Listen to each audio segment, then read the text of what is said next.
London high court में आज मैं हम टीवी के खिलाफ, मैंने उसके खिलाफ 1 लाख पाउंड का केस किया था। आज मेरे हक में फैसला हुआ है कि हम टीवी ने झूठ बोले हैं, मेरे खिलाफ झूठे इल्जाम लगाए कि ये कातिल है, कि ये ड्रग डीलर है और ये माफिया है बहुत बड़ा।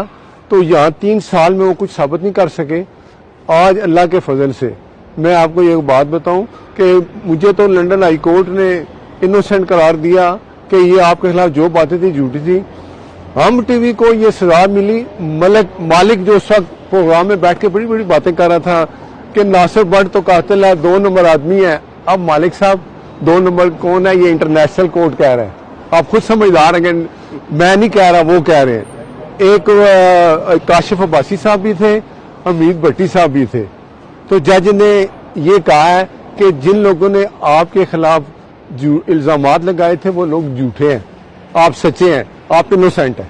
हाई कोर्ट के जज ने हम टीवी के खिलाफ जब फैसला हुआ तो अपने फैसले में ये कहा कि जज अरशद मलिक की वीडियो में जो आपको टारगेट किया गया, मुझे टारगेट करने की सिर्फ एक वजह थी कि वो जो सजा दी थी जज अरशद मलिक ने, वो प्रेशर में आके दी थी और वो वीडियो सच्ची थी।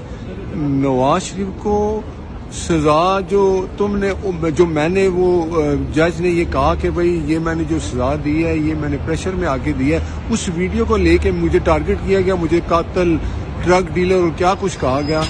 तो मैंने उनको कोर्ट में लेके गया, 3 साल से केस चल रहा था, वो कोई मेरे खिलाफ सबूत नहीं दे सके और वो मान गए कि हमने नासिर भट्ट के खिलाफ जो भी इल्जाम लगाए हैं वो झूठे हैं। तो जज ने मेरे हक में फैसला दिया और 1 लाख पाउंड का मैंने ऊपर केस किया था, वो भी जज ने मेरे हक में फैसला कर दिया। YouTube पर गूगली न्यूज देखने के लिए youtube.com की सर्च बार में गूगली न्यूज टीवी टाइप करें। गूगली न्यूज के पेज पर सुर्ख रंग के सब्सक्रिप्शन वाले बटन पर क्लिक करना ना भूलिए। YouTube पेज पर अपलोड होने वाली वीडियोस से बाखबर रहने के लिए बेल आइकन पर क्लिक कीजिए। आपको हर नई वीडियो के बारे में नोटिफिकेशन मौसूल हो जाएगा।